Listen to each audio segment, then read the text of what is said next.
Welcome to A Well-Designed Business with your host, Luann Nigara. Luann has a lifetime of experience building a multi-million-dollar business with her husband and cousin, and she knows the challenges you face in your interior design business. Luann brings you real-life answers to your most pressing problems, as well as practical strategies to explode your interior design business. So, let's get to the business of interior design. Hi, welcome to another episode of A Well-Designed Business. Natalie Hurst is on the show with me today. Natalie lives in Salt Lake City, Utah, with her husband and 4 children. They moved back to Utah, which is home for Natalie, almost 4 years ago after having lived in Philadelphia, Pennsylvania and Rochester, Minnesota. Natalie graduated with a B.Sa. in interior design from Brigham Young University in 2003, and after working in the lighting industry for a couple of years, spent almost 10 years away from the design world, randomly consulting for family and friends along the way. But in 2014, she felt ready to dive back in, and she started Natalie Hurst Interiors. So this is the thing about Natalie. She is first a full-time mom and wife, and second, a part-time interior designer. She is here on the show to share her perspective on her business and workflow, which is quite obviously very different from the bigger firms that we usually hear from and talk with. So I think you're going to find it interesting, particularly if you're in her shoes. So give me a moment to tell you about my sponsor, and I will be right back with Natalie.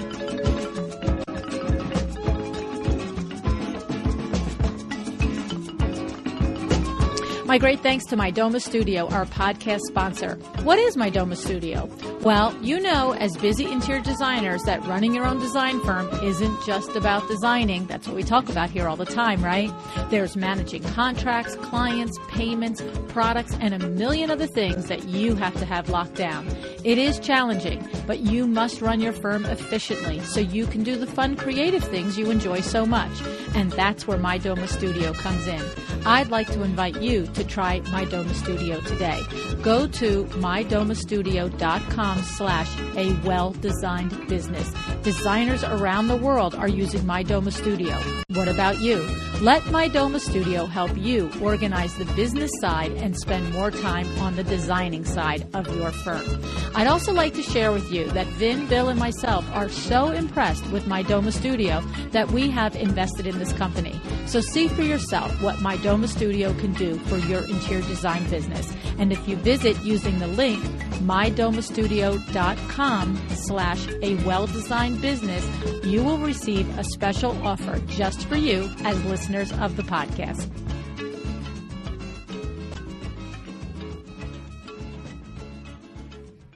Hey, Natalie, thanks for joining me on A Well-Designed Business today. Hi, Luann. I'm really excited to be here. I'm glad to have you here too, Natalie, because you are going to be the very first person that I think, in my memory, I didn't literally go down the entire list, but I think you're the first person that I'm interviewing that is legitimately still with your interior design firm as quote unquote, a side hustle.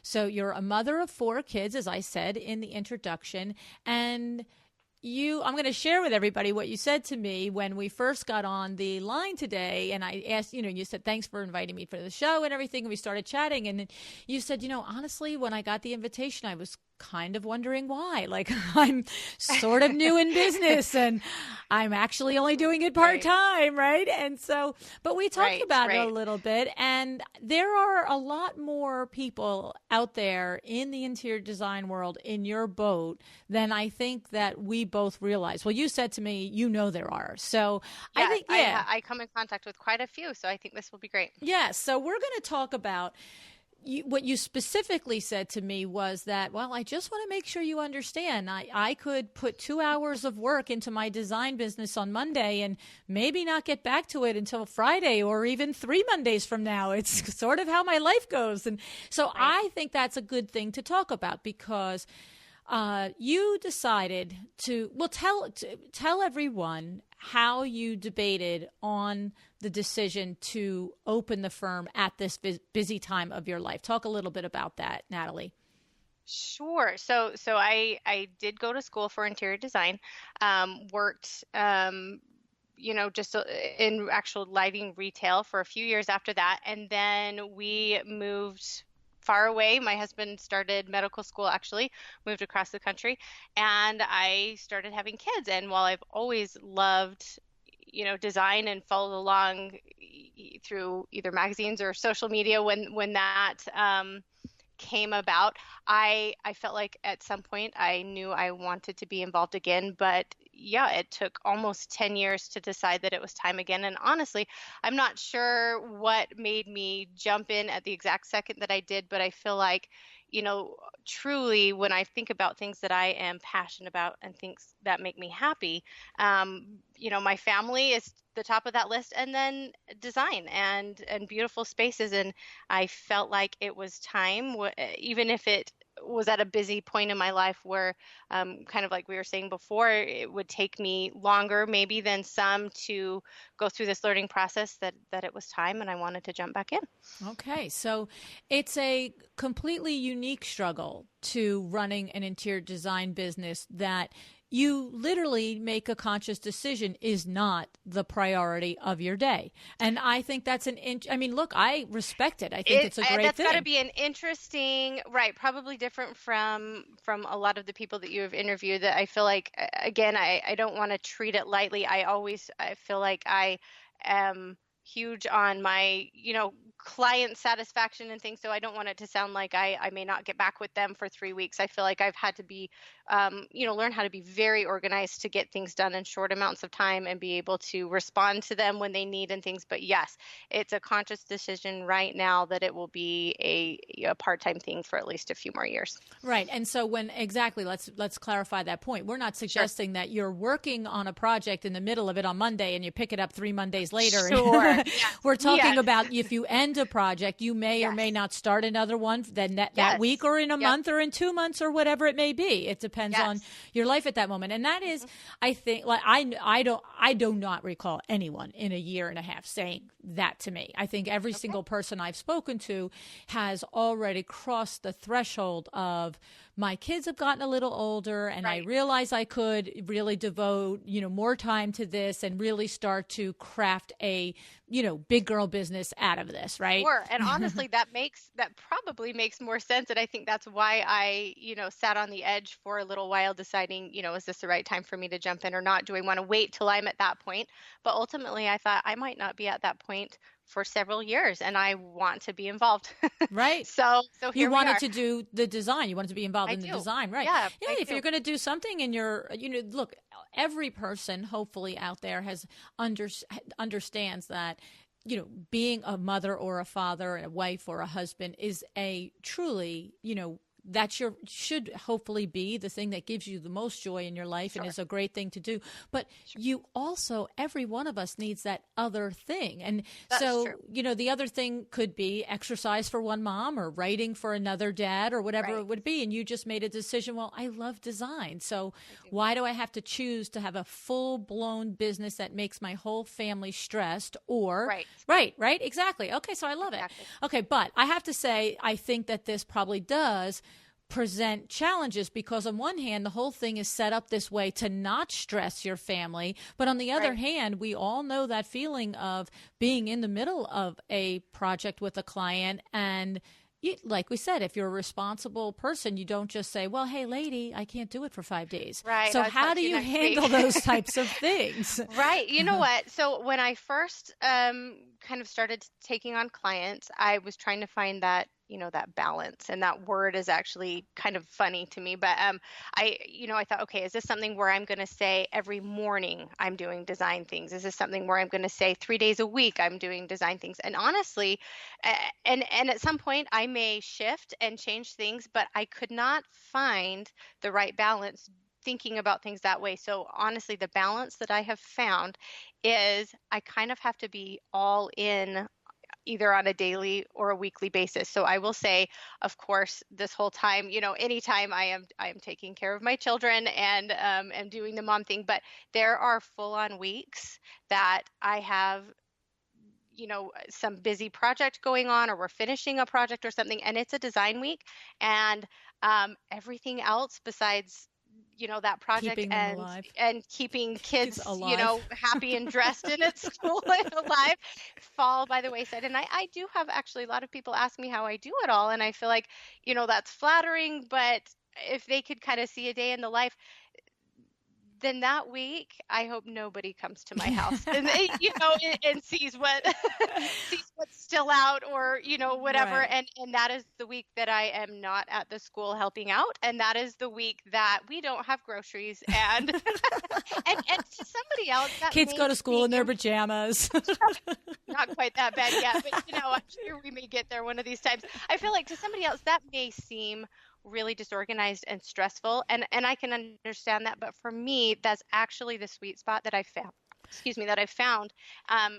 And it's working out perfectly right now. So I feel like after a week like that, a really heavy design week, then I've had the privilege of being able to often take for sure a couple of days, but often a week or two, and kind of reboot the home life and get things organized here and then ready to jump back in either with a new client or, I've found, especially because of the amount of clients that I take on at a time, this works for me. If I had, 10 times the clientele that I have, this would not work well. But so you're monitoring your pipeline where everybody else is scrambling to fill it. You're monitoring, you're scrambling to monitor it. Yes, and that's probably something that's very different than, other people that have been guests on your shows. Even marketing itself, somebody may be listening to this saying she's killing her business, but I feel like marketing for me, it hasn't even been an issue. I've been blessed to kind of have the right clients at the right time. But yeah, my workload is much less, than other people. And that's how I need it to be right now. Right.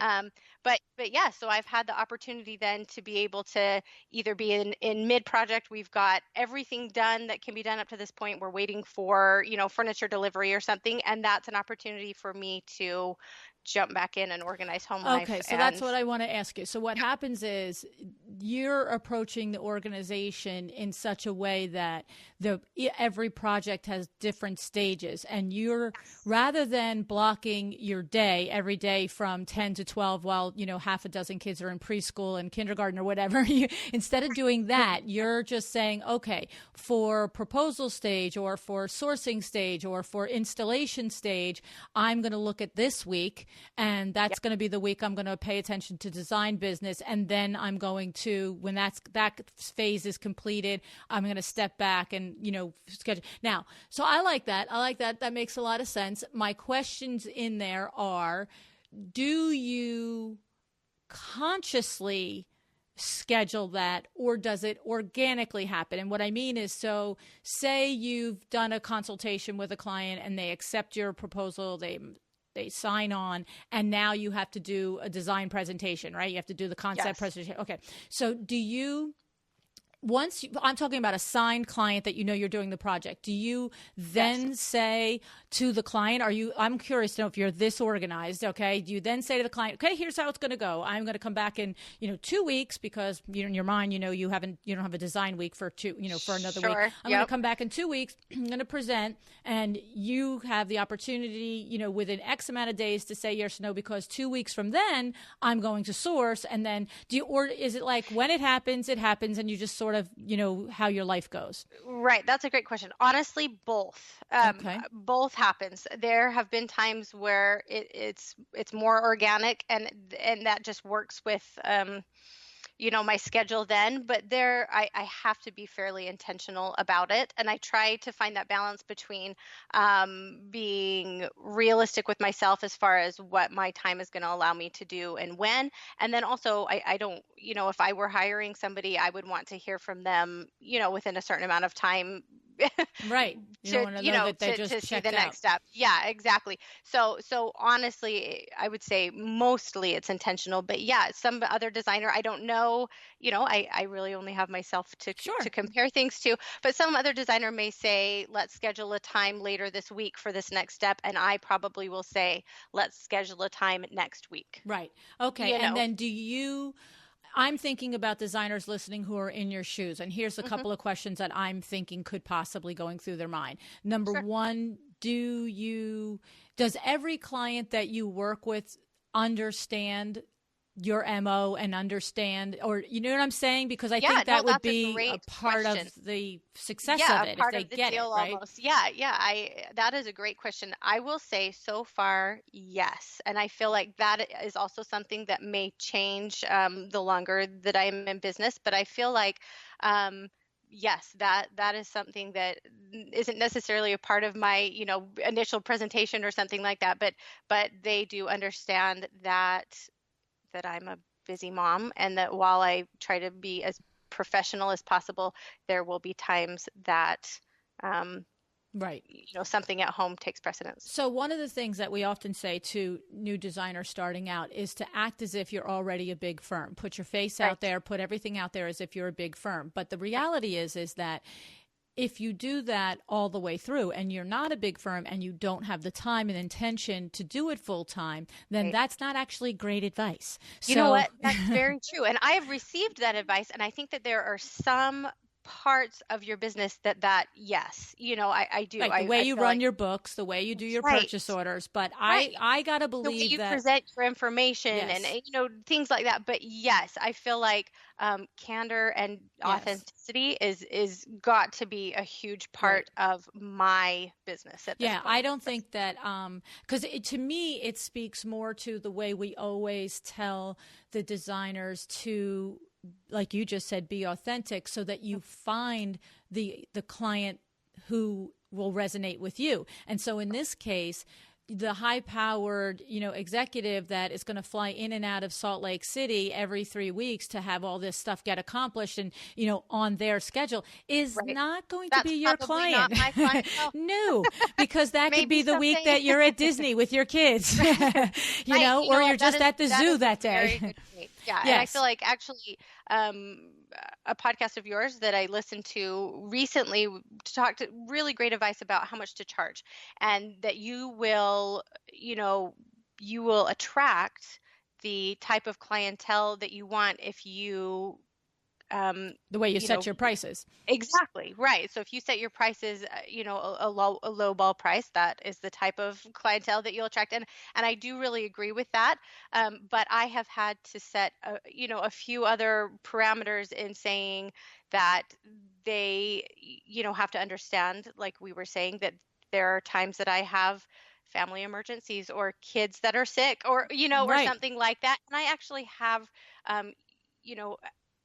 use those things to reflect my prices just because I'm not trying to pretend, that I'm something. And I think it's terrific because it's what you're going after. That's the thing. It's not that you're out there and trying to build a full-time sustained business and saying, but I don't want to raise my prices. What you're saying is that you understand the give and take and of, having a more value price, but that allows you to ask and explain that they're going to get less beck and call response. Right. Okay. Right. So, and the thing is that all ties around in that the client that is fine for is the client that's fine for. That's the client for me. Right. Exactly. Yes. Yeah. Yep. So I like it. In the meantime, you are gaining experience as a designer. You're fulfilling yourself, as a designer and staying relevant in the field and what's happening. And, when and if the day comes that the children are more self-sufficient and on their way to college or whatever the phase might be, it's not like you're going to, okay, now it's 20 years later. Let me see what's been happening. You know what? That is exactly, you are 100%, you hit it on the head there. And that is kind of why I decided to finally jump in, because I thought, okay, if I'm not at this full-time stage for several years, I already was about 10 years out of design school, at that point, and felt like I have so much to learn, so much to go back and remember and things. I don't want to have another 10 years go by. It's the truth. And in this day and age with technology and everything, you stay out 10 weeks and it's like you're a dinosaur. You know what? Isn't that amazing? I feel like I was right on that cusp of of the technology, Instagram or and all whatever. that. Yeah, exactly. Yes. I mean, none of that was around in school. Right. And yes, that has created, I think, so many benefits for the design world. But yeah, I didn't want to be out another 10 years and then finally decide, okay, here I am. I'm ready to go full time and not have, Right. any skills Exactly. at that Exactly. point, and no awareness of what has been going on. So another couple of questions that occur to me for other designers who might be in your shoes. When you think about when you've planned a design week coming up, and I know you joked about, as not as much happens at the house that week and you don't want a visitor to come and look, but do you, from like to me, it seems like from a tangible standpoint, as a mother of 4 kids and a house, I almost think that I would prepare for that week as much for my house as my kids. So like, do you put, soups in the freezer? Absolutely. Like what are those kind of skills that you do that you can share? Yes, those weeks. Yeah, those weeks. My husband and kids might be snickering at this, but when they listen to it. But no, absolutely. I try to be really organized. So if I look ahead and feel like, okay, this week is going to be a very heavy design week, what are the things that need to be put into place ahead of time? And that is meal prep and any type of things for their schooling that needs to be done ahead of time. Absolutely. Yes, things yeah. like that I laundry try to is all done at least on the first day of the week, like that sorts of things. Yeah, is the laundry really ever done? But yes, yeah. But we're not starting behind, right? Yes, for a head start. And I will be really real here. There are weeks that turn into heavy design weeks that I did not plan for, and that's the nature of this job. And so those are the weeks that I have looked around thinking, okay, I did not prep that this week, and that's okay. Grilled cheese for all. Exactly. We are making it. My client is happy. Good things are happening there. My children are happy. Good things are happening here. But this may be one of the weeks that takes a few days to recover from, and that's okay too. Well, you know what? It's funny because I remember as a kid when we would have whatever it would be. Mostly it was if my dad wasn't home for dinner, because when my dad was home for dinner, then that meant it was a full-on, steak, potatoes, vegetable night every night, right? And the random nights that my dad wouldn't be home for dinner, it was like, yeah, we could have SpaghettiOs tonight. We could have peanut butter and jelly, macaroni and cheese, all the junk food that my dad would never even like. He would sit down at the dinner table and look at my mother like, you're out of your mind with this. So, but so I mean, look, it's, your kids aren't going to suffer from it, but I just feel like there are particular challenges, that, and you do have to account for them. You can't just say, hey, I make it work. It's like you do make it work by having conversations with your clients and letting your clients understand that, this is, see, like my business, you could, if you reach out to me one day and 2 days go by and you don't hear, like one day you need to hear from somebody in my office, but 2 days go by, you have every right to raise living heck. You have every right to call us up and go, are you guys out of your mind? You know what I'm saying? But that's the thing though, that you, in this position, you gently set up the parameters differently, and then the clients that's not going to work for, well, then see you down the road. So that's now, let me ask you a question. Have you had situations where maybe you weren't as clear in making that known, or they said they understood, but then in the middle of the process they started to get all like, I didn't mean that, and I didn't know you meant that, and I need you to answer? Have you had those sorts of challenges, Natalie? I'll be honest, I haven't yet. I have had clients that didn't work out, more at the beginning stages of things. And to be honest, there's a possibility that that's why that wasn't necessarily discussed as why they didn't want to go ahead. But I feel like I have to say, I have had awesome clients that are really understanding. Well, that means you're doing a good job, though. That means you're doing a good job of expressing the parameters, whether it's point blank, hey, here's my parameters, or in within your conversation, they are very clearly understanding how this is going to work. I hope so. I hope you have to be. We've had good communication, and they are understanding. And I do want to, make sure that listeners understand that I am very responsive, to clients. I feel like things happen I mean, honestly, almost daily that need a quick answer, a quick response. So when I say I have a week that I'm not doing design things, that doesn't necessarily mean I have not had one phone call or Right. one, but it just means that I don't have a lot of meetings that week, and mostly focused on other things. But I hope that my clients have felt from the beginning that I have taken care of their needs, been very responsive. But yes, they have been incredibly understanding that, if we start on a Monday, that doesn't mean I have the next step ready on Tuesday and that we're shopping on Wednesday. Right. So, Okay. so yeah, Well, and I I think feel that's really another good. lucky actually with the clients that I have had. Yeah, and I think that's another good point to bring out is that you're probably having some sort of touch with a client that's in process almost every day, or at least multiple times in a week. It's more that intense, okay, clear the decks. I've got to do this for 5 hours and do floor plans or, source memos or whatever. So I'm curious, is there a design center nearby to you that you can easily spend a day and source for clients, or is it difficult and you have to do it online? How do you do that?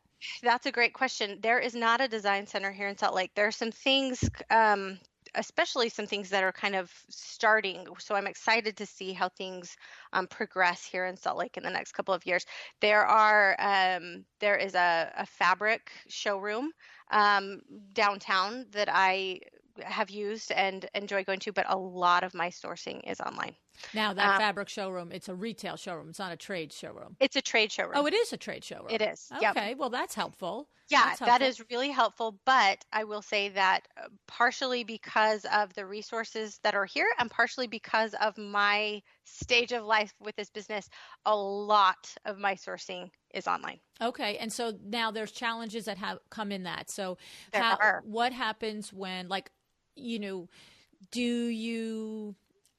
there any possibility in your world that you do things like go to Las Vegas market or High Point so that the products, because I've had designers tell me that they will go out of their way to make that happen, particularly the designers that don't live near design centers, right? So that they're familiar with a line that they are using online. They're familiar with the furniture line that they're using online, the quality, the sit, and all of that. Or are you just winging it? What are you doing? No, so I have not been to market before, but when I think about goals for this coming year for my business, that is one of my goals. So I would like to do that.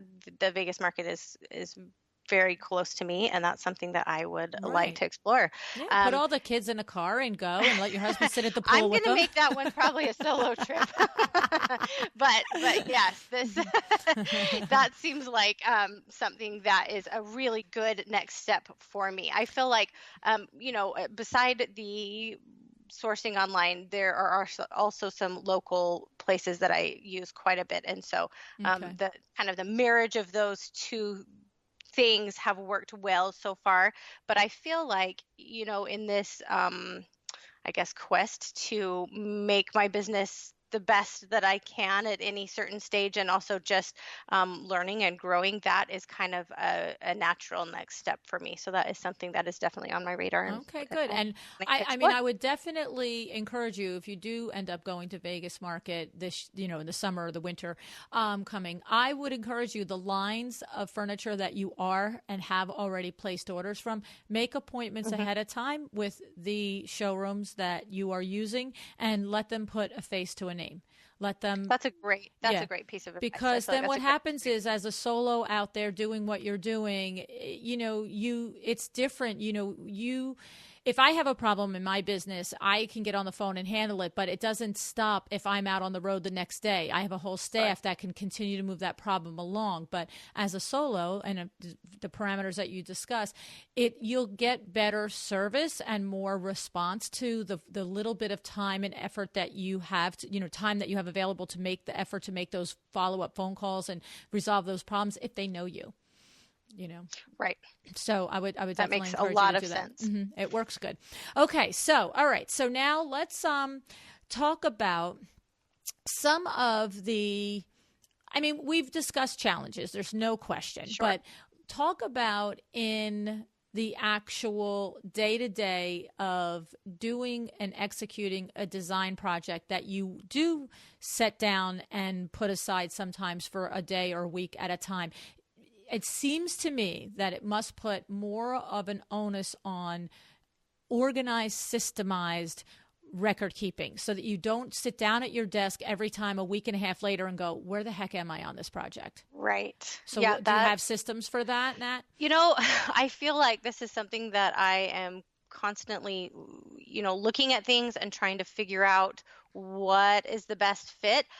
I take a ton of notes, and I feel like that is something that I'll probably always continue to do, but something that I've had to do more heavily because, like you said, I step away for a couple of days and have to remember where we've been. But I feel like part of this, first couple of years has been just that, trying to figure out what systems are best for me, and also, to be honest, what because I'm a solo and because this is a side hustle, as you say, cost of systems is a big factor for me, because I feel like at this point this obviously is not a full-time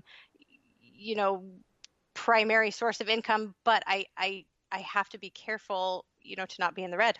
Well, right. There's no point of a hobby that costs you money. Right, exactly. And so I am constantly on the lookout for better systems and trying to think and see what people, whether it's social media or podcasts or whatever, what other people are talking about. And I honestly have to say that I'm not sure that I have a go-to list yet. Now, I'm going to make a shameless plug here. Have you looked into My Doma Studio? You know what? I have not, but I saw it on your website, and I have it written down to check out. You really should do yourself a favor, because it is a place to organize your projects and so forth like that. But if you listen to Sarah Danielle's episode about it back in November, I believe it was, she'll explain it to you. It's good. But I was more talking about, that is an effective tool for picking up a project and knowing where everything is at, because you can put in all of the things that you propose to a client, yada, yada. I'm not going to go crazy on it, but the truth is it will be helpful. But also too, just for, how about just home organization? Do you have a specific space in your home that you have your desk and your work environment set up, and that if you walk away from it from an hour or for 5 days, nobody else is in that space, so you don't have to clean it completely up and then set it back up again? How does that work? Yes, that's a great question. I do have a little office space in the home that we're in. We since starting this business, we have moved twice, and so it's been that's been part of the learning process too. But in the home that we're in now, I do have a little office space of my own, and I love it. So yes, I have a desk, I have things organized, I have a lot of files, and I have a space that I can step away, like you said, for a few hours or a couple of days, and come back and be able to jump right back in where I was. I would think that would be important, because if you have to clean, if it's a common office space for the kids and everything, it's like, oh my God, right? Yes, I feel like that almost like it has to be like a requirement, right? It almost feels like. Just gonna say that I feel like I feel like that's probably a requirement. Yeah, I mean, even if you put two kids in one room and take one of their rooms. Yes, right. Yeah. So luckily, I have a great little space off of my bedroom, actually, and that is my space, and I get to have things laid out there for as long as I need, and if you walked in there, you would be able to tell that I'm in the middle of a lot of things laid out. But yes, I am very grateful to be able to have that space. Laura Umansky, I believe it was Laura Umansky who described this. She actually, I think it was Laura. I'm trying to confirm it in my brain, but I remember it was one of the big firms like hers. They actually have it written into their contract where if a client doesn't respond to a proposal or a phase of a project within 2 weeks, then they get charged an additional X amount of hours for their firm to review their project before they then, yes. Now, of course, that's not your model, and that's not where you're going, because you don't want people to be you want people to be flexible. But I just remember from the standpoint of what she said is fully true. When you step away and a week or 2 weeks goes by, she goes, it can take, depending on their projects are huge projects, but she said it can take anywhere from at minimum 1 hour, if not several hours, to refamiliarize ourselves with where all the details were left on that particular project. And so when I think about that in translation to you guys and what you're doing as solos in that regard, in and out, I feel like, I know at WindowWorks we have certain systems. So, for instance, if we have an invoice that goes to a client and there's 8 lines on that invoice, and I write each line down, 1 Hunter Douglas duet shade, 1 flat Roman shade, 1 pair of pinch pleat drapes, 1 rod, right? And then there's another box on the bottom right corner that has 8 lines. And as each of these products are ordered, we have to write down line 1, faxed, line 2, online order. And so that if I walk away from that order for an hour or 2 weeks, I can at a glance know what I have left to do on that order. Right. So I would think that would, and I also have systems for the people in my office backing that up. I mean, my systems have systems. That's all I can tell you. But as a solo, for me, if I were working alone, I would be like, okay, did I do this? Did I call that one? Did I do this? Right. So you know what? Honestly, I take a ton of notes. In fact, if somebody were going to review my little notebook, I have actually a notebook, just kind of like a yellow legal pad for each client. Okay. And I take a lot of notes of what we spoke about if we have been on the phone that day, the things that I have ordered. I have actually different ways for ordering and things, but just I have almost like a running log of what we have talked about, what I have done that day, what step of the process we were in. And some of that I use for, keeping track of my time, but a lot of it is just so I know where we're at in the process. So like you said, if I'm away for a couple of hours or a couple of days, I can sit back down and see exactly where I left off. Okay. Well, I think that it sounds like that there might be ideas for you for more efficient ways to do it. But of course, at least if you're doing something is terrific. Right. That's, as opposed to, well, I'll remember it. Okay. Right. No, I think that the older I get and probably the more children I have, I realize that I am not going to remember anything on my own. Right. Now, how about developing relationships with vendors? Because it seems to me that would be, important too, that if to come in and out of you might need a window treatment person or you might need a painter once every 3 or 4 months, but it seems to me it would be helpful not to be getting to know a new person each time. What are you doing in that regard? Sure.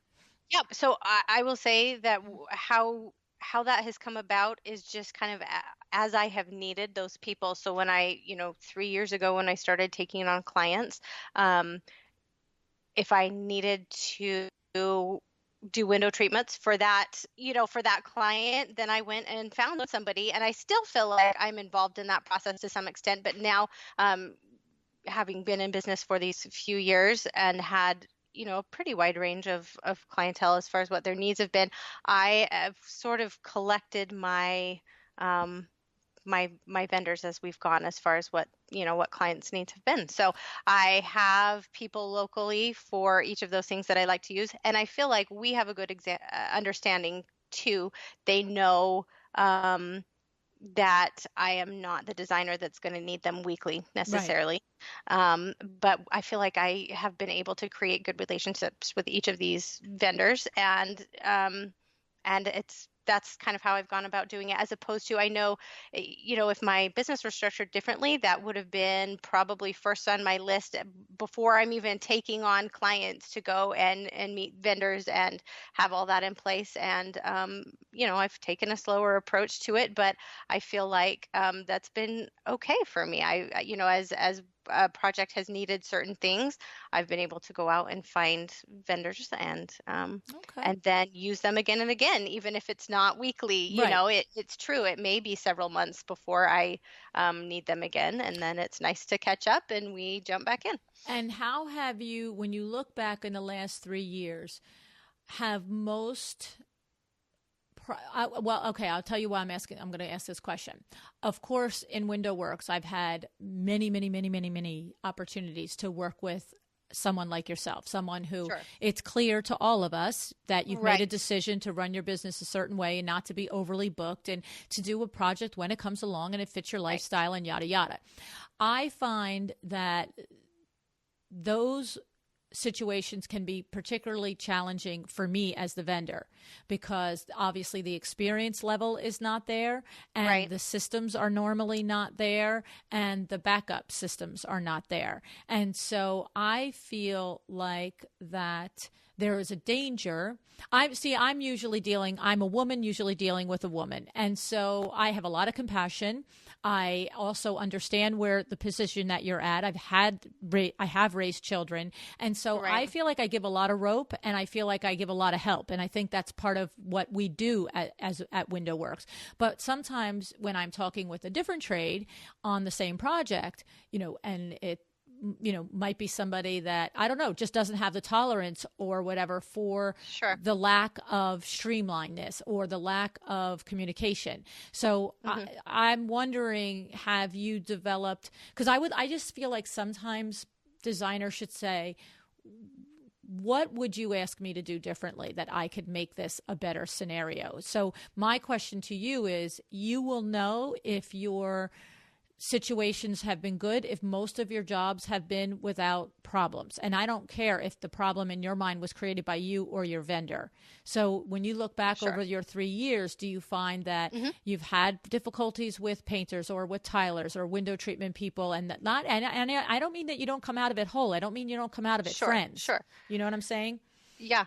No, I feel like I feel like things have been really successful Good. and great communication again, but it is a learning experience, and I don't feel like there is anything wrong with saying to these vendors, and maybe you can jump in and say, oh, as a vendor I would hate that, but to say, this is the first time I have done anything like this. Totally How prefer that.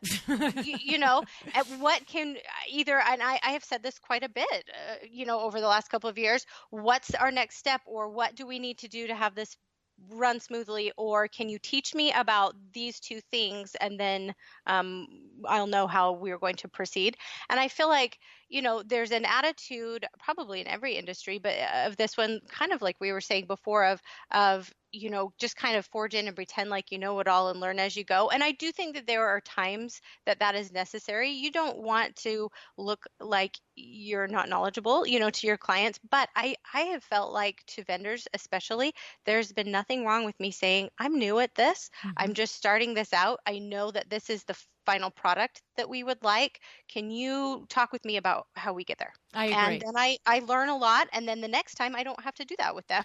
Yeah, no, I definitely agree. And it with kind that. of helps, that relationship, especially where, like you were saying, it may not be a typical relationship where I am talking with them weekly or monthly and have a really smooth system in place, because I just don't have the need for that at this point. So I think that that's helped a lot. And I do feel like, looking back, maybe it's luck, maybe it's organization, maybe it's saying things like that. This is the first time I've done something like this. Can we talk about, these certain things? But I feel like I've had a lot of success doing that. No, I 100% agree with, being honest with the vendor, because guess what? The vendor knows it, whether you say it or not. I got news for you. I think that's probably very true. Let's be real. Yep. So, it's, you just get so much more. I speak personally. I will give you so much more cooperation and so much more help and so much more hand-holding when you say to me, I'm no idea what I'm doing here. It'd be really swell if you help me. And that's what I found. And again, nobody likes to feel like an idiot, but that was one of those things. As I was trying to decide if I wanted to do this or not, I felt like there's so much I don't know, especially when we start looking at different vendors. And I felt like, okay, do I need to figure out how to educate myself on each of those things before I start this? And I kind of came to the conclusion that I could spend so much time and so many years doing that I kind of needed to figure out how to do it as I went. And again, that may not be somebody else's road, but I think part of it was that I was so far out from school at that point, and I felt like, okay, I'm going to be honest with them, but I'm going to jump in. And I feel like you have to. I don't want to be overconfident, but you have to have confidence that you can still pull out a great design, that you can manage a project, but it's going to take some help, especially at first. And I didn't mind at all saying that and asking for a little help. And I do feel like it has made relationships with vendors great. Well, and the thing in there that you said a couple of times, is that no one likes to feel like an idiot. And I hear that, but I need for you and the other designers like yourself that are new to this to understand that your vendor is on your team. So when you are exposing your vulnerabilities, or you're exposing the areas where your knowledge isn't quite as seasoned, if any vendor makes you feel like an idiot in that regard, or makes you feel less of a designer in that regard, then move on from that vendor, because your vendor is your team member. And the thing about it is for me, what I always realize is that, okay, I might be able to walk circles around you when it comes to window treatments, but there's two other really true things in there. Is number one, even doing window treatments for 30 plus years, I'm going to learn something this week. I promise you that. And number two is that I don't know 1/10 that you know about all the things that you do. So there's no part of me that looks at you and thinks the word, you're an idiot. I tell you, the only time that I think those words is when a designer, a person, I don't care what we're talking about now, we're talking about anything, who acts as if they know something that doesn't, and then fights for that thing that they have no idea they're talking about. It's like, that makes me crazy. Well, and that is the most uncomfortable situation to be in, Gotta say. So I really love both of those things that you said. And I feel like I agree with you 100%. And that is why when I've gone to, these vendors, whatever they may be, I recognize that they are the expert on this thing. I'd like to learn as much as I can about that, but I will never be as knowledgeable, and shouldn't be as knowledgeable on window treatments or whatever it may be. And I don't know how to do a floor plan. I got news for you. Exactly. That's why we're a team. And I think that you're right. I have had a couple of experiences where I have used a vendor and thought, you know what, they definitely wanted to put me, let me know marginalize you. Yeah, exactly. That they had lots bigger accounts and things. And then it's probably time to move on and find somebody that you can have a different type of relationship with. And that's okay. It's part of the process. But I feel like, the longer I'm in business, it's almost like, the old fashioned Rolodex collection or whatever. I feel like I'm getting my collection of people that I almost consider team members, when we're on a project, that I want to work with and want to work with me and appreciate the things that I bring to the table. And I really appreciate what they bring to the table. And then it's a successful project. Yeah, no, I think it's great. And so just make sure that everybody, that's the one thing I want to drive home, that your vendor is on your team, should be working with you, for you, not against you. Okay. Now, let's just do a few minutes of talking about how your fees work, because I'm sure that the designers in your boat are out there thinking, well, how does she charge? That's something that, as I was starting, tried to find out from several different designers, where they were at with that. And I also honestly feel like that's something that is changeable. And so I'm still learning about it, a little bit, and trying to decide. I step back quite a bit and say, is this still the best way? What we're doing now, is this still the best way?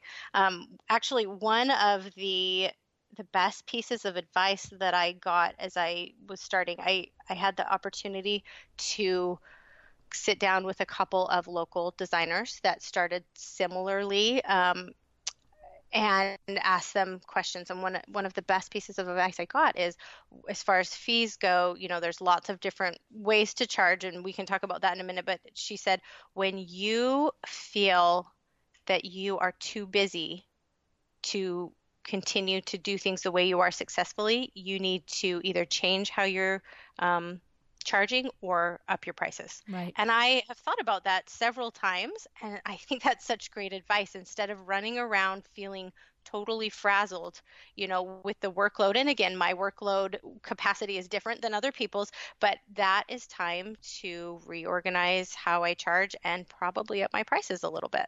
And I think that that's been great advice for me. I'll tell you what, too, it reminds me of, what you call it?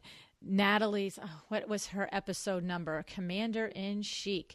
She talked about that. Natalie talked about that. In her episode, she was literally at that moment experiencing what you just said that your colleague said to you, that she was experiencing that, running around and not able to get it done. And it was time to raise her fees or hire somebody or change the way you, do the work. So number 65, Natalie Riddell. So you should listen to that episode because you'll resonate with it. It's a good lesson. So, so that's interesting. So right now, do you charge a initial consultation fee and then you go hourly? What do you do, Natalie? So at this point, I do two different ways to charge, and the client and I kind of talk at the beginning to see what's the best fit for them.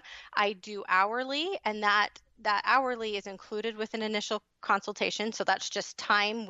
I start the clock then, as opposed to after that initial consultation, and go hourly, or I do a flat fee. Most of my flat fees at this point have been out of state design clients. But the longer that I am in business and the more experience I have, gathered, I feel like I'm at a point now, kind of at one of those points that we discussed where I am busy enough and have some experience under my belt now to be able to do more flat fees for local. Okay. Clients. And I have to tell everybody, remind them that Kimberly Selden, the business of design, is the expert on flat fees. You know what? I saw that topic. Yes, and I thought, okay, this is on my short list. Yes. I need to. And I honestly feel like, when I was just starting, I got a lot of advice. Some people really just said, it's hourly. That's what you'll do. And some people said a flat fee is the way to go. And I felt like for starting out, I needed to do hourly just because I did not have a good concept about how long things took at that point. How long it would take to do a project, right? Exactly. I feel like there's no way at that point that I could have laid out a flat fee that benefited them and me. Right. I feel like it was either going to be one or the other, at that point that somebody was going to get shortchanged. But I do feel like now I have enough experience that I can, have a really good projection now about what it will really take for me to make this room or this remodel or whatever it is, get to our end goal. And so yes, flat fee is something that I am going to start locally. Yes, she's an expert at it. She wrote a book on it. She has tons of courses in her program, Business of Design, and it's worthwhile checking out as well. Yeah. So, all right, I should have probably asked this question first, but we'll end with this question, I think. Okay. What and how did you get the first client? I'm going to make an assumption that most of your business now is probably referral because you're not marketing in order to fill the pipeline. But the first client, was it a friend, a relative, a neighbor? Was it a stranger? How did the whole thing get jump-started? That's a great question. Friend and neighbor. It was. Okay. It was. And I know that, again, this is something that other designers it's kind of there are different responses across the board as far as if you should be marketing, if word of mouth really is a good marketing tool or not. But for me and the amount of clients that I would like to have and the amount of projects that I want open at one time, it's been perfect. Right. And just honestly, a nice flow.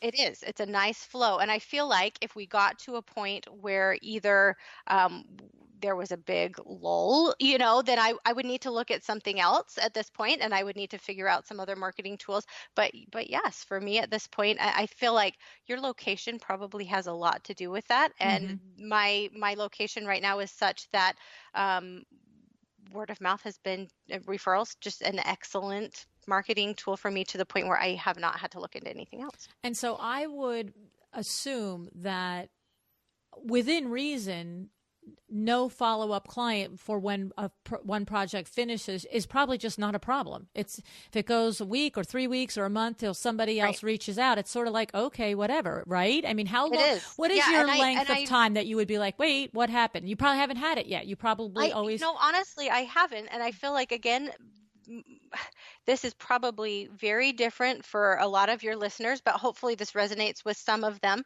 So honestly, I have usually, and this is, this changes from month to month, but usually I have 2 or 3 projects going on at a time. Okay. And sometimes it is a, full renovation. And then I would not take on a whole lot else. Sometimes it's more just refurnishing a front room or something like that. Okay. And then I feel like, okay, I can have more things going on.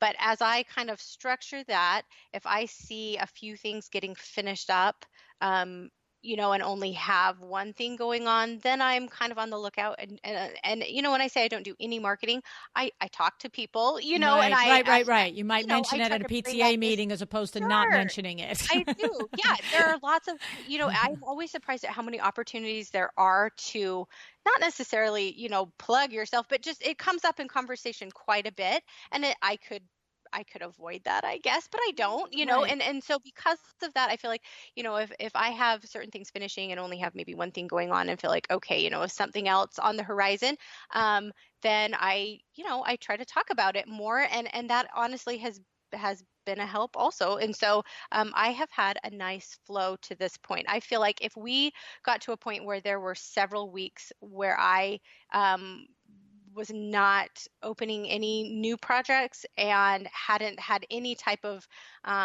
interest, either through a phone call or email of somebody saying, I'm thinking about having you come out, then that's when I would start to think, okay, I think it's time for me to look at some other form of marketing, but but for now it's working, yet. right? It's a nice flow. It's awesome. Yep. I love it. I think it's terrific. I mean, like you said, it's very different from the experience of certainly most of the guests that we've had on the show, but my guess is there's probably tons of listeners that are sharing your experience. So I really think it's terrific, and I'm so glad that I found you, and I'm so glad that we had this conversation, because I think it will be very helpful to some of the solos out there that are just happy to have their business in this manner, in this way, and not be aspiring to be, whoever right at this stage. I hope so. And I hope, I hope listeners understand again that it is something that I love, something that I'm passionate about. Figuring out ways for a home to function best case scenario for a family is what drives me. I love that. I love the space planning, but yes, I am realistic with these goals. But my long-term goal would be to have systems, vendors, all of those things flowing so well that when I get to the point that I'm ready to make this a full-time thing, that there are less growing pains at that point. So I hope that resonates with some of your listeners, and yeah, no, I'm sure that it will. And I hate to say it because we just wrapped up, but I do have one other question I forgot to ask. Sure. I'm curious, how did you go about earning that feature in Pregnancy and Newborn magazine? A nursery is a gorgeous nursery, and everybody should go to your website and look at it. But did that just drop in your lap? Did you sit there one day and say, I'm going to... It did. And I feel a little bit weird saying that, because I know that is not, that's probably not typical. And I feel like, getting work published in the future, there's no way that I'm going to just sit around and wait for somebody to contact me. But yes, that is actually something that they contacted me, and I was very flattered. And where was the nursery that they saw it? Where was the nursery? On Instagram. Oh my goodness. They saw your nursery. You took a picture of a project you completed, a nursery you completed, and the magazine reached out and asked you if they could put it in the magazine. Yes. And Whoa. I know that is atypical, but I feel like that has it isn't atypical though, because I have to tell you that, we've had Amy Fleury on the show. We've had Ann Feldstein on the show. We've had, oh my goodness, the names are going through my mind. I'm trying to think of who else, but they specifically said that this is where the editors are looking now on Instagram. And the conversation was revolving around always take the best photography that you can afford, because in this day and age, that's where all the editors are. They're and I've heard that as well. And I feel like, going back, I guess, quickly to what we were talking about marketing, I should say that Instagram has been one of my biggest marketing tools. And I'm not sure that I even counted that before, because it's not something that maybe is a traditional vein of marketing, but I think it's getting to the point where that is, one of your best marketing tools. And so I feel like my Instagram is, I will say the word authentic, where I do not have a fantastic spread to post every day, but I try to post things of, that show what I'm working on and things that I love. And I think it's been a great marketing tool. So that's amazing. Well, that just see what's interesting about that is that means it's possible for anybody. I love there that. you go. And you know what? I will say to finish that there have been lots of times since I've started that I've thought, okay, this has been a hard week. Why am I doing this? Or how are other people doing this? And I remember what I'm passionate about, why I love to be involved in design, and think, there are so many people out there that are doing it. I can do it. Okay. I can do it too, and kind of give myself a little pep and say, you know what? If they can do it, I can do it too. You can do it, Kit DeLuca. That's right. From Pretty Woman. Oh my God, that's awesome. Yeah. Yep. I might have just dated myself there. Half of you probably weren't born when that came out. No. But yeah, so I feel like, little pep talks as you go, and other people are doing it. You can do it. Use your resources to the best of, your abilities. And I've been pleasantly surprised at the process so far. That's awesome, Natalie. Thank you so much. This was excellent. I loved getting to know you. Thanks so much. Thank you so much for having me on.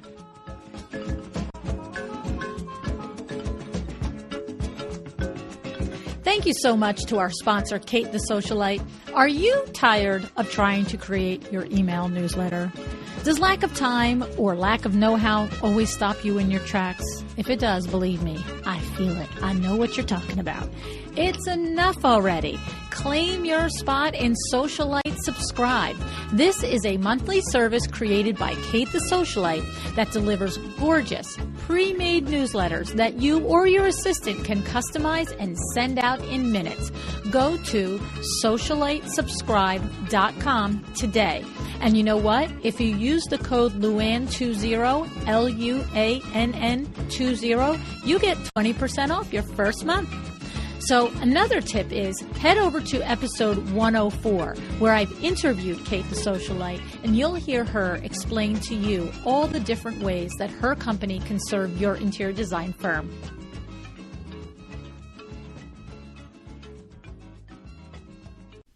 So how about that, huh? Natalie is very clear that while she does want to be in the field and she does want to be a working interior designer, she is not the least bit interested in it being the main part of her life. At this point, her family and her home life are priority number one. I do think that it's very smart of her, though, to realize that by working, even if it is part-time, she maintains connections to the industry, to the things that happen in design, and she keeps her skills sharp. So it's very smart on her part. The other thing that Natalie is doing is that she is targeting clients who get her, the type of clients that understand the parameters in which she has set up her business. I know we talk about this incessantly, right? But it is so important, which is why with every new designer that expresses how they target their ideal client and then they prove the concept, these are the reasons why I keep bringing it up, exploring it, and talking it through with them. One person's story might resonate with you in a different way than another person's. The bottom line is identify your ideal client and your work life will be happier. That's the truth. Lastly, What have the PR gurus told us all along? No matter the size of your firm, always put your best foot forward in social media and your online presence. Natalie scored that feature in the magazine because she had quality photos of the nursery she did on her Instagram feed. Did the magazine care she was a part-time solo working on her schedule from a small office in her home? And oh, they did not. They simply admired her work. It fit their publication needs, and that was that. So, if you are in Natalie's shoes, I hope you enjoyed this show. It's nice to hear always how the big firms succeed and what they do in order to maintain a large staff or 10 or 20 people. It's nice to dream, right? But I hope it was nice to also know and hear from someone like you, that maybe you're like Natalie, out there doing it alone with no fanfare and on your own terms. So I want to remind you that we have a new email set up at WindowWorks that is specifically dedicated to the podcast. It is questions@windowworksnj.com. Now, Jane emailed me last week. She's like, you mentioned that email and it wasn't working. Well, that is the truth, but it should be working now. So questions@windowworksnj.com. If you want to just talk casual, high five, whatever, all of that can be the back channels or the front channels on the social media feeds. But if you are looking to reach out to do work with me, if you are looking to be a guest on the show or suggest a sponsor for the show or anything that's more like just not hi and how are you, then please send it to questions@windowworksnj.com. And then don't forget, you can be on our email list so that you're in the know with the events that are happening here. And of course, also the guests that are coming up on the podcast. You can easily be on our email list if you take your cell phone and you text this number, 444-999, and then in the text space, put in the word Design Biz. No caps, no spaces. DESIGNBIZ. It'll take you about 20 or 30 seconds and you will be on our email list. So that is the show for today. I thank you so much for showing up and have an excellent day.